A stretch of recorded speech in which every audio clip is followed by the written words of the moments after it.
नमस्कार दोस्तों, मैं रोहित बापट। मेरे YouTube चैनल पे आप सभी का स्वागत। कार्तिक एकादशी संत नामदेव महाराज जी की जयंती होती है, तो एक अभंग और उनका हिंदी में भाषांतर और रसास्वाद, इसकी एक श्रृंखला मैं संत नामदेव महाराज जी के चरणों में अर्पण करने जा रहा हूँ। इस श्रृंखला में पहला अभंग है चक्रवाक पक्षी। तो आइए देखते हैं ये अभंग और इसका हिंदी में भावार्थ और रसग्रहण। तो अभंग कुछ यूँ है। चक्रवाक पक्षी वियोगे बहाती, झाले मज प्रती तैसे आता। चुकलिया माय बाळके रडती, झाले मज प्रती तैसे आता। वत्सन देखता गाई हंबरती, झाले मज प्रती तैसे आता। जीवना वेगळे मत्स्य तळमळती, झाले मज प्रती तैसे आता। नामा म्हणे मज ऐसे वाटे चित्ती, करीतसे खंती फार तुझी।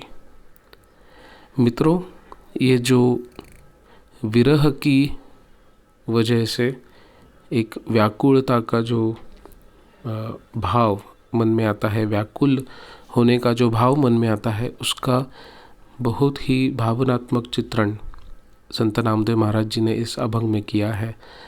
तो आइए देखते हैं इस अभंग का भावार्थ और जानने की एक कोशिश करते हैं, एक प्रयास करते हैं। चक्रवाक पक्षी वियोगे बहाती। तो पहली पंक्ति यह है कि चक्रवाक पक्षी वियोगे बहाती, झाले मज प्रती तैसे आता। दोस्तों, चक्रवाक एक पक्षी है जो शीतकाल में दक्षिण भारत में आता है। वैसे तो ये हिमालय और उसके उत्तर में रहता है, लेकिन इस पक्षी का भारतीय संस्कृति में एक अपना स्थान है और कथाएं जो हैं पुराण काल से चली आ रही, उनमें भी चक्रवाक पक्षी का एक अपना स्थान है। तो पहले हम देखेंगे इस पहली पंक्ति का जो बाद वाला हिस्सा है वो पहले देखेंगे। उससे हमको मदद होगी चक्रवाक पक्षी के बारे में और उसको एक संदर्भ में समझने में। तो दूसरा जो भाग है वो है झाले मज प्रती तैसे आता। इसका सीधा सीधा मतलब है कि मेरे साथ भी अब ऐसे ही हो रहा है। झाले यानी हो गया या हो रहा है, मज प्रति यानी मेरे साथ, तैसे मतलब वैसे, आता मीन्स अब। तो अब मेरे साथ भी वैसे ही हो रहा है। कैसे? जैसे चक्रवाक पक्षी वियोगे बहाती। तो दोस्तों, हमारी कथाओं में चक्रवाक पक्षी के बारे में ये लिखा गया है कि ये एक युगल था। एक नर और नारी थी जो एक साथ सहचरण करते थे मनुष्य रूप में। तो उन्होंने एक बार किसी ऋषि के समागम को खंडित किया, उसमें व्यवधान डाला, व्यत्यय डाला और जानबूझकर डाला। तो उन ऋषि ने इस युगल को, उस नर नारी को एक श्राप दिया कि तुम भी दिन में एक साथ सहचरण करोगे, एक साथ रहोगे, लेकिन जब एक साथ रहने का, समागम का समय आएगा तब तुम एक दूसरे के पास नहीं होगे। तो ऐसा कहा जाता है, ऐसा माना जाता है कि चक्रवाक पक्षी के नर और नारी जो हैं वो दिन में तो एक साथ सहचरण करते हैं, पानी में रहते हैं, लेकिन रात को एक दूसरे से अलग हो जाते हैं, एक दूसरे को मिल नहीं पाते और इसी वियोग में, इसी विरह में एक दूसरे को बड़े ही करुण स्वर में पुकारते हैं। तो वो जो व्याकुलता है, वो जो वियोग है, वो जो करुण भाव है, कुछ ऐसे ही भाव का अनुभव संत नामदेव जी कह रहे हैं कि वे अनुभव कर रहे हैं इसका। तो अब ये तो हो गई पक्षी की बात, लेकिन हमको इस अभंग को आध्यात्मिक रूप से भी समझना पड़ेगा। ये वियोग जो है, ये वियोग सिर्फ पक्षी का नहीं है। आप ये समझ लीजिए कि आत्मा और परमात्मा, मनुष्य और परमात्मा, अंततः अद्वैत सिद्धांत अगर आप देखें तो अंततः इस आत्मा को परमात्मा में विलीन होना है, समागम होना है, एक साथ होना है। लेकिन एक जो व्यथा संत नामदेव महाराज जी यहाँ पे बता रहे हैं कि कुछ विकार अभी भी उनमें हैं, कुछ कारण अभी भी उनमें है कि जिसकी वजह से वो मोक्ष प्राप्ति नहीं कर पा रहे हैं। वो जो अंतिम लक्ष्य है अद्वैत का, वो उन्हें दिख नहीं रहा है और कुछ ऐसे ही अनुभव उनको हो रहा है जैसे चक्रवाक पक्षी का होता है कि हम मनुष्य जो हैं वो और परमात्मा वो एक दूसरे को मिल नहीं पा रहे हैं, और इसमें दोष तो अर्थात मनुष्य में ही होता है। तो ये एक प्रकार की व्यथा, एक प्रकार का करुण भाव जो है, ये संत नामदेव महाराज जी हमारे सामने व्यतीत कर रहे हैं, बता रहे हैं। दूसरी पंक्ति जो है वो है, चुकलिया माय बाळके रडती, झाले मज प्रति तैसे आता। आप ये देखेंगे कि ये जो पंक्ति है कि झाले मज प्रति तैसे आता, ये 4 बार इस अभंग में आया है। एक बात बताना मैं ज़रूरी समझता हूँ आगे बढ़ने से पहले कि मराठी संतों ने अपनी रचनाएं जो थीं वो बहुत ही सरल मराठी में की थी। इसका मुख्य कारण जो था वो ये था कि उन्होंने अपना उपदेश जो है वो अभंग को गाकर अपने शिष्यों को सुनाया था। तो ये अभंग जो है ये सिर्फ अभंग कविता के रूप में पढ़े नहीं जाते थे, तो गानों के रूप में सुनाए जाते थे, क्योंकि वैसे भी भारतीय परंपरा रही है कि ये मौखिक परंपरा है। सब काव्य होते हैं और सब काव्य गानों की तरह ही आगे बताए जाते हैं, और सुनने वाले जो भी थे उस वक्त में जब संत नामदेव जी ने और भी संत हैं जिन्होंने ये रचनाएं की, तब बहुत सारे लोग जो थे वो अनपढ़ थे। अनपढ़ का मतलब ये नहीं कि भाषा नहीं समझते थे, मैं इस संदर्भ में कह रहा हूँ कि निरक्षर थे, जो लिख नहीं पाते थे, जो पढ़ नहीं पाते थे। तो उन्हें उपदेश अगर देना हो तो सरल मार्ग जो है वो है भक्ति गीत, गीत के माध्यम से। तो इसलिए ये रचनाएं जो थी वो बहुत ही गानों की तरह होती थी। कोई काव्य जो है वो गानों की तरह होता था। इसलिए आप ये देखेंगे मराठी संत साहित्य जो है वो बहुत सरल अंदाज में उसकी रचना की गई है। तो देखते हैं दूसरी पंक्ति, चुकलिया माय बाळके रडती, तो झाले मज प्रति तैसे आता। इसका अर्थ हमने पहले ही देख लिया है, तो वही अर्थ है यहाँ पे भी। लेकिन अब वो जो व्याकुलता है, वो जो करुणा है, वो जो वियोग है, वो अलग प्रकार का है। वो क्या है कि चुकलिया माय बाळके रडती। चुकलिया, इसका इस संदर्भ में मराठी में अर्थ है कि गुम हो जाना। वैसे तो चुकलिया का अर्थ गलती होना ऐसे भी हो सकता है अगर आप गूगल पे सर्च करें, लेकिन इस संदर्भ में उसका जो अर्थ है चुकलिया, उसका अर्थ है कि गुम हो गई। तो कौन गुम हो गई? माय। माय यानी माँ। तो माँ गुम हो गई। बाळके रडती, बाळके यानी बालक, रडती यानी रो रहे हैं। तो जैसे कोई बालक अगर उसकी माँ गुम हो गई हो, तो जैसे वो बिलख कर रड़ता है, रोता है, उसके आँखों में आंसू आते हैं और वो भयभीत हो जाता है कि अब मैं अपने माँ से कैसे मिलूँगा। तो वो जो एक बालक की व्याकुलता है अपने माँ के लिए, कुछ ऐसे ही व्याकुलता का अनुभव नामदेव महाराज जी कर रहे हैं। अब इस संदर्भ में फिर से ये तो हो गया शब्दार्थ, अब देखेंगे उसका भावार्थ। अगर आप मराठी संत साहित्य में रुचि रखते हैं तो आप ये जानते होंगे कि मराठी में विट्ठल जो है उसको हम विठू माऊली भी कहते हैं। विठू माऊली का सीधा सीधा अर्थ है विट्ठल माँ, माऊली यानी माँ। तो हम भगवान को माँ कहते हैं, तो अगर विट्ठल माँ है तो हम तो उसके बालक हो गए ना। तो ये संत नामदेव जी अनुभव कर रहे हैं कि वो उस विट्ठल के मूल रूप को देख नहीं पा रहे हैं, उससे एक रूप नहीं हो पा रहे हैं, और वो कहीं पर हमें छोड़ के चला गया है।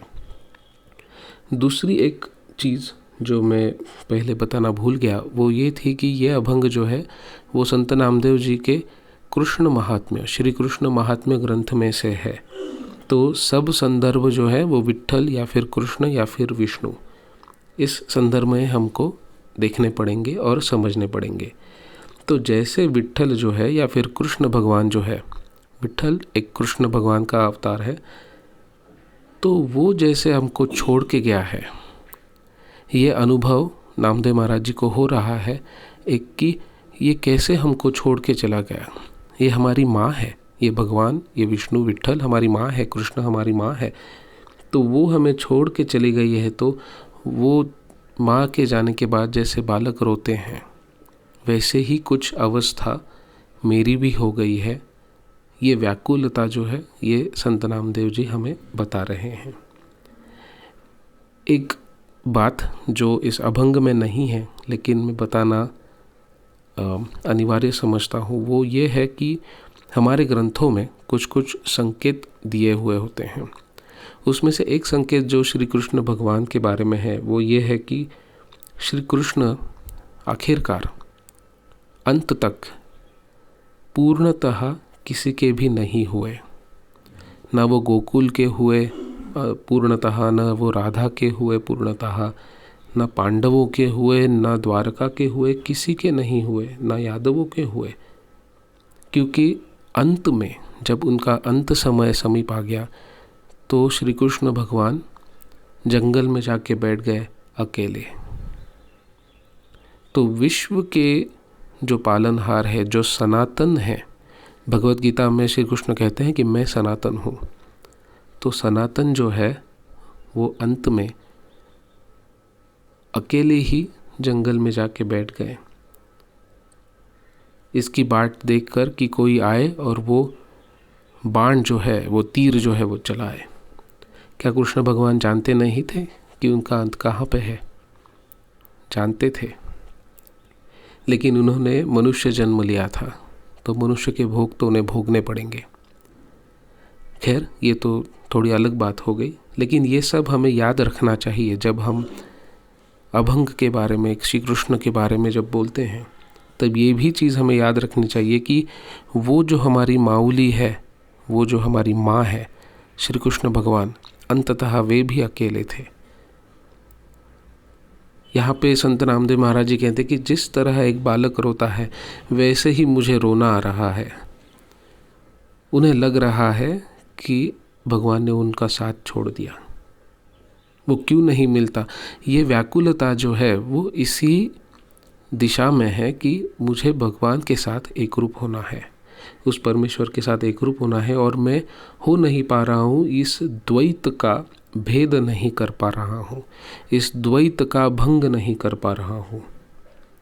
यही दुख इस अभंग में हमें दिखाई देता है। अब देखते हैं तीसरी पंक्ति। वत्स न देखता गाई हंबरती, झाले मज प्रति तैसे आता। झाले मज प्रति तैसे आता, फिर से वही अर्थ है कि अब मेरे साथ भी ऐसे ही हो रहा है, मैं ऐसा ही अनुभव कर रहा हूँ। तो पहला भाग जो है इस पंक्ति का वो है कि वत्स न देखता गाई हंबरती। वत्स यानी बालक, शिशु, न देखता यानी दिखाई नहीं दे रहा है, गाई यानी गाय, हंबरती, हंबरना, ये जो है वो गाय का जो आवाज़ है, गाय का जो पुकारने को मराठी में हंबरना कहते हैं।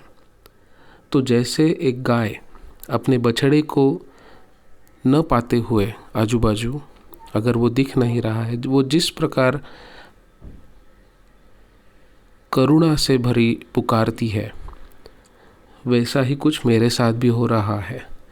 जैसे मैंने कहा कि संत जो है वो अपना उपदेश गाकर सुनाया करते थे, तो उनके स्वर जो है उसमें उनको उस गाय की करुणा दिख रही है, जिसको अपना शिशु जो है वो दिख नहीं रहा है। वत्स न देखा था गाय हम्बरती, तो वह व्याकुलता मेरे आवाज़ में आ रही है। मेरी भी अवस्था कुछ ऐसे ही हो गई है कि उस गाय के प्रति, उस गाय के समान मैं गा रहा हूँ, आक्रोश कर रहा हूँ।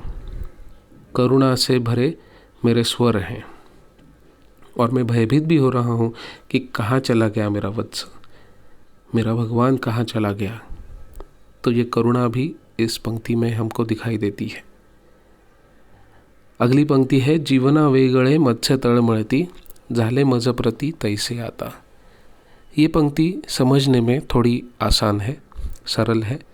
जीवना वेगळे, जीवना वेगळे यानी जीवन, यानी इस पंक्ति में उसका संदर्भ है पानी। जल का एक और समानार्थी शब्द जो है वो जीवन भी है। वेगळे यानी उसको छोड़कर अलग। तो जैसे पानी को छोड़कर मत्स्य यानी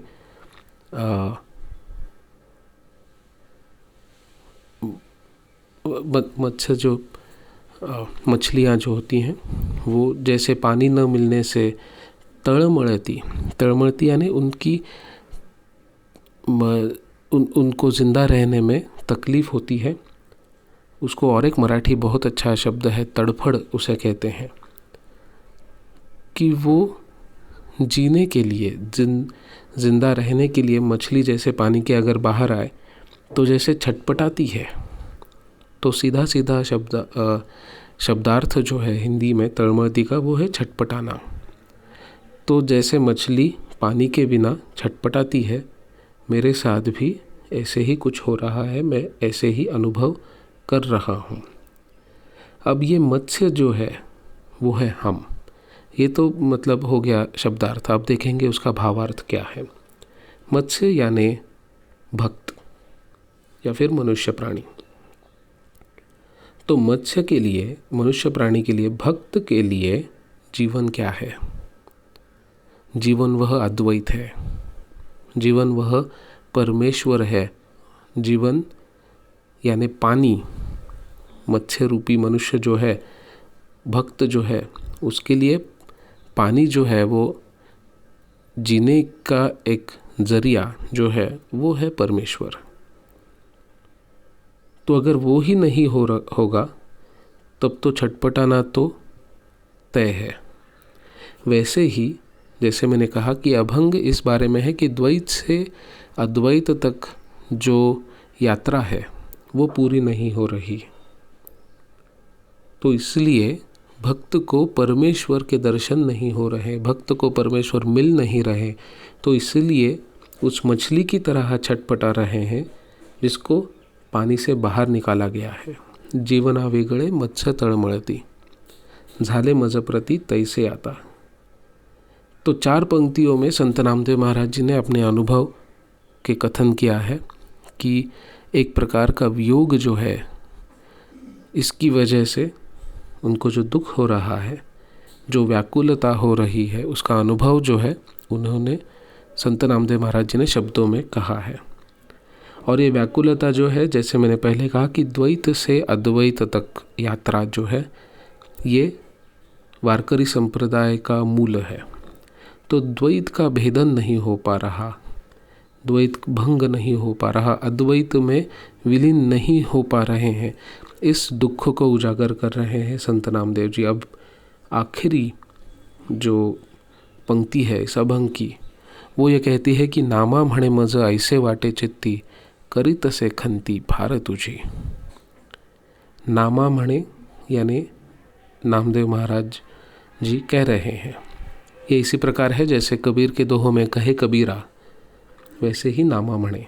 नामा यानी संत नामदेव महाराज, म्हणे यानी कह रहे हैं, मज यानी मुझे, ऐसे वाटे चित्ती ऐसे यानी ऐसे, वाटे यानी लग रहा है, चित्ती यानी मन में। तो नामदेव जी कह रहे हैं कि मुझे मन में ऐसा लग रहा है। क्या लग रहा है? करी तसे खंती फार तुझी, कि तेरी भक्ति जो है करी तसे यानी कर रही है, खंती यानी दुख देना, फार यानी बहुत, तुझी यानी तेरा या फिर तेरी। तो नामदेव महाराज जी क्या कहते हैं कि नामदेव महाराज कह रहे हैं कि मुझे ऐसा लग रहा है अपने मन में कि तू जो है या फिर तेरा जो है, तेरा होना जो है, ये बहुत दुखदाई है, ये बहुत दुख देता है। ये प्रयास, ये प्रवास, ये यात्रा जो है द्वैत से अद्वैत तक, ये बड़ी दुखदाई है। तो सोचिए एक संत की अवस्था क्या होती होगी कि जिसका अंतिम लक्ष्य है अद्वैत, कि वो बहुत प्रयास करने के बाद भी परमेश्वर से एक रूप नहीं हो पा रहा है, विलीन नहीं हो पा रहा है, अपने परमेश्वर में एक रूप नहीं हो पा रहा है, तो उसको दुख तो होना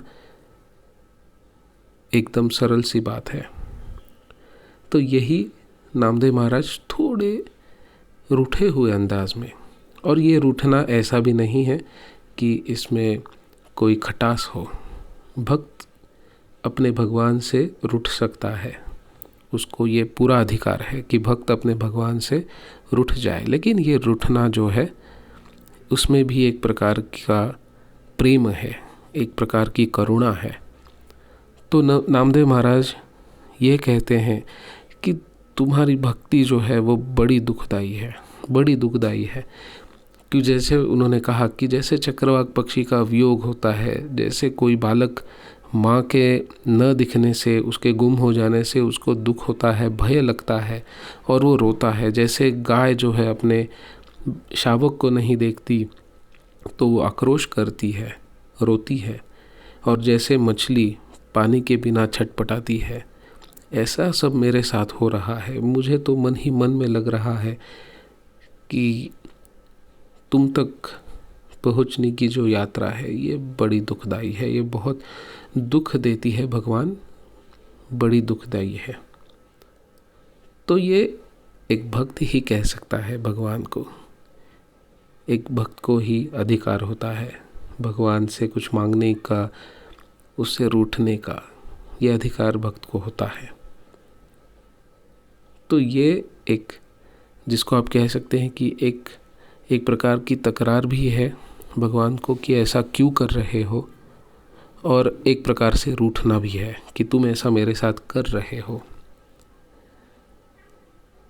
तो दोस्तों, ये था संत नामदेव महाराज जी का रचना किया हुआ चक्रवाक पक्षी, इस अभंग का भावार्थ और रसग्रहण, जो मैं समझ पाया हूँ भावार्थ इस अभंग का, वो आपके सामने प्रस्तुत कर रहा हूँ और संत नामदेव महाराज जी के चरणों में ये अर्पण करने जा रहा हूँ।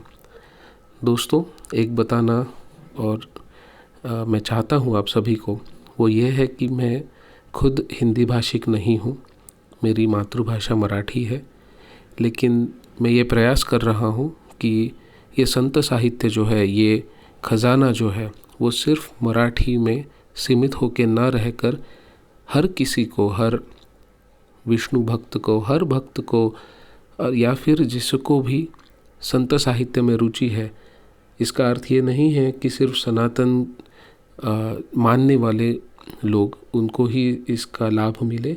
जिसको भी संत साहित्य में रुचि है, चाहे जो भी हो, उसको ये लाभ मिले और उन तक ये पहुँचे, ये मेरा प्रयास है। इसलिए मेरे अगर प्रोनाउंसिएशंस में, उच्चारण में कोई भूल चूक हो रही हो तो कृपया मुझे क्षमा कर दीजिएगा। जैसे मैंने कहा कि मैं खुद हिंदी भाषिक नहीं हूँ, बोल सकता हूँ लेकिन गलतियाँ भी हो सकती हैं। तो आशा करता हूँ कि आप मेरी गलतियों को क्षमा कर देंगे। और इस भावार्थ का अगर आपको अच्छे लगे तो लाइक कीजिएगा, शेयर भी कीजिएगा, अपने विचार इस वीडियो के कमेंट में मुझे ज़रूर बताइएगा, मुझे सुनने में बहुत आनंद मिलेगा। और एक आपको बता दूं कि मेरा पेट्रियन पेज भी है जहां पे आप मुझे सपोर्ट भी कर सकते हैं, क्योंकि ये सिर्फ एक वीडियो की बात नहीं है, ये पूरी की पूरी श्रृंखला है जिसमें और भी संतों के साहित्य मैं आपके सामने लेके आऊँगा। हिंदी में लेके आऊँगा, मराठी में भी दोनों भाषाओं में लेके आऊँगा। तो अगर आप चाहते हैं कि मेरा ये कार्य ऐसे ही शुरू रहे तो कृपया मुझे सपोर्ट कीजिएगा पेट्रियन पर भी और मेरे यूट्यूब चैनल पे भी लाइक करके और शेयर करके। तो मिलते हैं अगली वीडियो में एक कोई और अगला अभंग ले उसका भावार्थ और रसग्रहण लेकर। तब तक के लिए धन्यवाद।